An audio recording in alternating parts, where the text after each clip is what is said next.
On a eu, le chanteur-guitariste Pierre-Luc Larouche était de passage à La Voix le 3 mars dernier. Notre journaliste Alex Tremblay a eu la chance de le rencontrer ce matin. Jeune chansonnier de la région, il a participé aux auditions à l'aveugle de La Voix. On le reçoit aujourd'hui en studio pour lui parler de son expérience. Pierre-Luc Larouche, bonjour. Salut! Écoute, Pierre-Luc, tu es un personnage un peu singulier pour les gens à la maison qui ne le savent pas encore. Comment est-ce que c'est arrivé que tu t'inscrives comme ça à La Voix, une émission un peu plus, comment dire, grand public, là? Oui, ben ça a été... en fait, les pré-auditions se déroulaient en septembre à Montréal. C'était la dernière. Il y en avait 3 en tout et partout, à Québec puis à Montréal. Puis finalement, on était 3 gars, 3 chanteurs amis, artistes dans le char. Puis on y a pensé, tu sais. Puis là, on a fait « Ah, asti, fuck off, on y va, on l'essaie. » Puis là, on est allé. Puis là, turns out que ça a été super le fun. Finalement, on a rencontré plein de monde super cool là-bas. Puis on a jammé, puis tout. Puis finalement, de fil en aiguille, ça a marché, moi, t'as dit. Fait qu'on, tu sais, en tout cas, ça a tellement été trippant à toutes les étapes que on dit pas non. C'était trop cool. C'était vraiment le fun. Justement, parlant d'étapes, tu m'as dit que c'était un peu comme un jeu vidéo avec plusieurs niveaux une fois rendu là-bas. Oui. Peux-tu m'expliquer ça, là? Oui, la patente, c'est que c'est assez stressant, les pré-auditions, parce que, bon, c'est dans un lobby d'hôtel, OK? Puis là, tu es entouré de gens habillés funky, puis avec des instruments funky, puis tout. Puis là, ben, on passe toute la journée là. Fait que ça commence, on est arrivé là, il était 10 h, puis on est parti, il était minuit et demi. Puis là, ben, là, tu passes un premier jury qui te jase, puis là, tu réponds à des questions, puis là, tu joues une toune. Puis là, il t'envoie un étage, tu sais, qui est genre le 2e étage ou le 4e, où tu sais pas où il t'envoie. Puis là, rendu là, il y a un autre jury qui t'écoute encore, qui te pose des questions. Puis là, ben, tu vois des gens qui arrivent, tu sais, mais eux qui ont été demandés par d'autres instances. Fait que tout le long, tu sais pas t'es où dans le labyrinthe, tu sais. Puis là, ben, à toute fin, tu te ramasses en entrevue avec quelqu'un. Puis là, il dit, bon, ben, c'est bon, tu t'en vas. Puis ça se peut qu'on te rappelle. T'es tout déboussolé.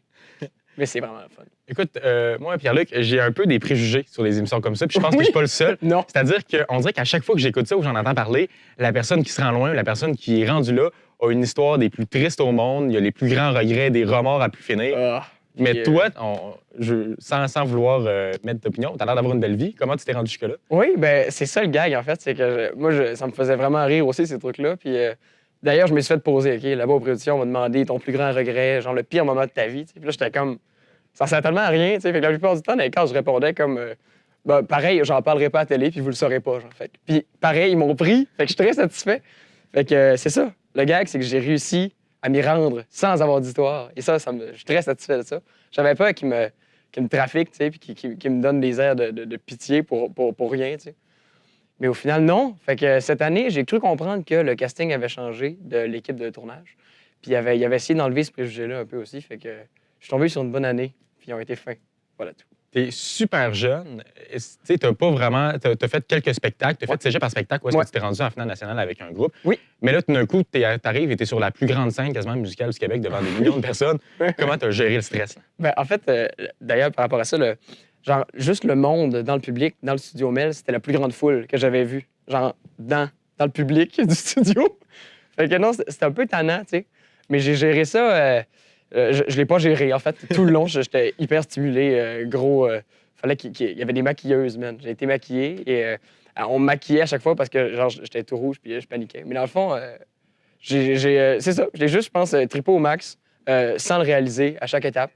Puis c'est comme ça qu'on gère ça. Puis ce qui m'a aidé beaucoup, c'est que, bon, ça a été tourné en novembre, puis la diffusion, c'était en mars. Fait qu'il y a comme 5 mois entre les deux dans lesquels tu peux te décanter comme revenir au pied des vaches. Puis là, quand c'est diffusé, ben là, c'est reparti pour la folie. Fait que ouais, une ébullition constante tout le long. Justement, toi, t'es chansonnier ici en région. J'imagine que ça a dû aider un peu ta carrière à avoir tout ce monde-là qui te regarde d'un coup, là. Absolument, absolument, tu sais. Puis c'est un peu con parce que je suis pas meilleur qu'hier, tu sais. Je veux dire, la musique n'a pas changé, puis moi, j'ai pas changé, tu sais, mais la chance qu'ils m'ont donné, la voix, c'est de... S'il y a, mettons, 0,5 % des gens qui me voient, qui aiment ce que je fais, ben 0,5 appliqué à 2 millions, mais ça commence à être intéressant, tu sais. Fait que ce que ça me permet, c'est que cet été, à la place de flipper des burgers chez McDo, ben je peux passer mon été à faire des shows chansonniers parce que ben, ça m'a aidé, tu sais. Bien, merci beaucoup, Pierre-Luc. Mais à la maison, ce n'est pas fini. Étant donné qu'au retour de la pause, Pierre-Luc ici va nous jouer une petite composition des siennes. Merci.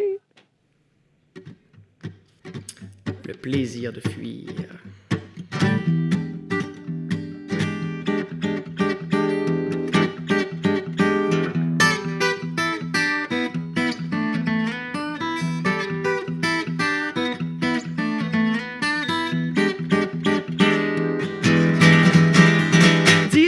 une en arrière de l'autre. Full mousse à pierre en bas de la côte. La frousse de tourner le dos ailleurs. Tu glousses et tu recommences fier. Oh, t'en as rien à faire. J't'en ai tout l'entendre dire. Le plaisir de fuir. L'argent, le beurre puis le cul de la fermière. Pour toi, des groupes alimentaires. Musée d'art sur ton cellulaire. Mécène, ça commence à te plaire. Oh, t'en as rien à faire. Arrête de me le décrire. Le plaisir de fuir.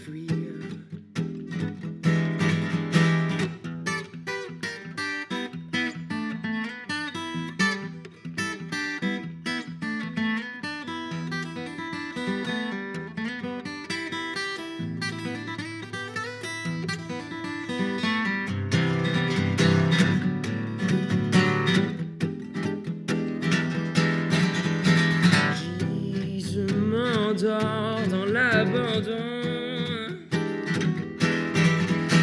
les douleurs sont tes pions.